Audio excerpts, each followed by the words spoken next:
Hello everyone, welcome to Moonflower Tarot. Before I begin, I just want to remind you that I now have an Etsy page where you can get personal email readings from me, and the link to that Etsy page is in the description box below. So the purpose of this video is to figure out what your soulmate wants to tell you. So if you believe you have a soulmate or an other half out there, somebody like that, what messages do they want to channel towards you? So what messages do they have in store for you? So let's start. So there's 3 piles here. We have pile 1, a grandfather clock, pile 2, a teapot, and then pile 3, we have these red shoes. So I'm going to count down from 10, and that'll give you some time to decide between the 3 piles starting now. 10, 9, 8, 7, 6, 5, 4, 3, 2, 1. So if you've made your decision, I'm going to go right ahead into the first pile here, and I'm going to move the other piles out of the way. Ooh. Okay, so let's see what we have for pile 1, the grandfather clock pile. So what messages does your soulmate have for you? So what messages do they want to channel your way? Let's start with these red cards here.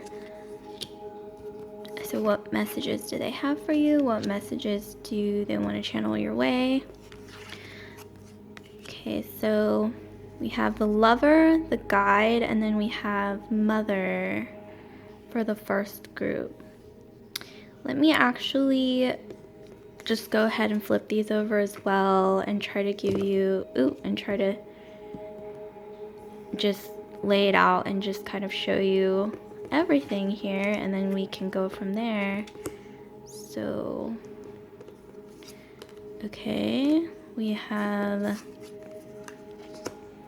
interesting, okay, this is a very multifaceted spread. Let's try to fit it all into one shot here. Okay, so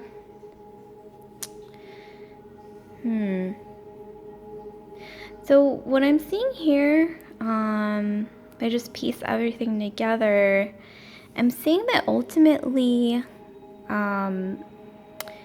this person has like this lover energy, your person, your soulmate out there, and once again, this could be someone that you're already seeing, this could be someone you have your eye on, or maybe this is somebody that you haven't met yet, so it's just really all up in the air. But this person has a lover energy, like they're very passionate, they really are devoted to people when it comes to matters of the heart, and I see they're very emotional, like that kind of energy. Maybe they're either a fire or water sign, and I'm seeing that what you both have in common, like a commonality that you both may have, is that you both like to guide people. I think you like to really help people out, and ultimately I think you have, maybe on the other end of the spectrum, you both have some leadership qualities. So if you had any twin flame energy with this soulmate of yours, it would be that you both like to guide people towards the light, help people find their way, that kind of thing. And one way that I think you may be able to be channeled towards your soulmate, or get closer to your soulmate, or be led to your soulmate, is through whatever maternal entity you have in your life, whoever you call mother, or there's some kind of something around the concept of mother, where if you really, I think, follow their counsel or listen to what they have to say, listen to their insight, really heed their advice, you're going to get closer to manifesting your soulmate, whether you've met them already or whether you haven't met them already. And so here we have the Ace of Pentacles, or the Ace of Coins. So I'm seeing that one way that you may happen to meet your soulmate or get closer to your soulmate is through a time in your life when you're feeling really prosperous. At one point, you're going to feel like this time in your life where you're feeling like, oh my gosh, everything seems to be working out. Like, I'm really on a roll, especially when it comes to your career and finances. And I think that's going to be the time when they enter your life. So we have this key.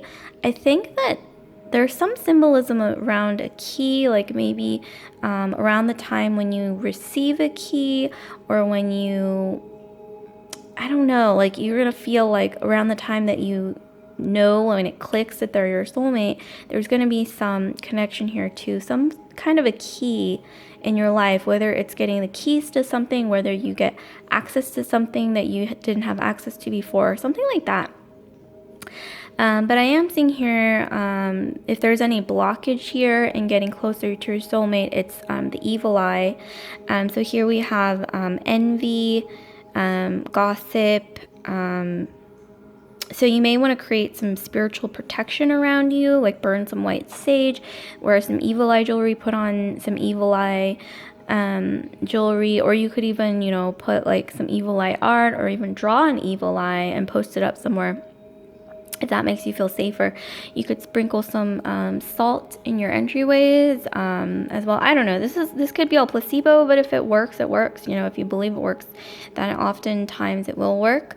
Also, create allies. So create people that you feel you can trust and rely on, who will be there for you, who will have your back, like your allies. And that'll help kind of clear up that blockage, I think. And then here we have reflect. So we have peer into the endless ocean and see what peers back. So this may be a sign that you should do some introspection, self-reflection. Maybe even try an exercise where you sit in front of the mirror, light a candle, put on some hot tea,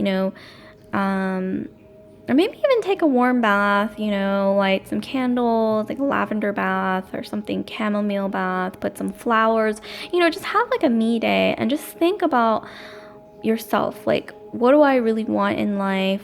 How do I feel right now? Do I feel present with myself? Do I feel like I'm headed towards a path that I ultimately really want, that I really need, that I really desire? You could even hold up a mirror and ask yourself these questions. Look into the mirror and just ask yourself, it doesn't have to be strained or stressful. It can just be a relaxing, like, a day where you just feel like, okay, today I'm going to really just get to know me. I'm going to bond with me. You know what I mean? And that may open up something here, like some kind of portal, like a spiritual portal of some kind, to make you get closer to not just your soulmate, but manifesting things into your life. I praise the goddess and the god. So this card kind of indicates that you may have, if you're a man, you may have some anger issues towards women. If you're a woman, you may have some anger issues towards men. Something like that. Like there's sort of an imbalance here between the masculine and feminine energies inside of you. We all have feminine and masculine energies within us, inside of us. And the message here is that you have to balance it out. You may want to let go of any kind of like hatred or grudges that you have against the opposite sex or whatever opposite gender from what you identify with. There's something there that I think you should really think about, like maybe while you're doing that introspection, bonding with yourself. You can ask yourself those questions in a really, comfortable way. It doesn't have to be stressful. It can just be a nice sort of day where you get closer to yourself, really bond with yourself. So I hope this was helpful and insightful, group one. So like, comment, subscribe, share if this resonated with you. And I just want to remind you guys again that I now have an Etsy page where you can get personal email readings from me. And the link to that Etsy page is in the description box below. So without further ado, I'm going to get straight into group 2. I'm going to get straight into group 2 here. So here we have the teapot group, so group 2. So what do we have for group 2? I'm just gonna lay out all the cards. Oh, I left this one. Let me just move this one out of the way. So I'm just gonna lay out all the cards and then get all the information for you here, like what we may have for you, and then let's see what other messages we might have here for group 2. So, okay, so we have, as you can see, a very multifaceted spread here. And then we have this one, journey. Okay, so what does this mean? Let me just take a look-see. Take a look-see.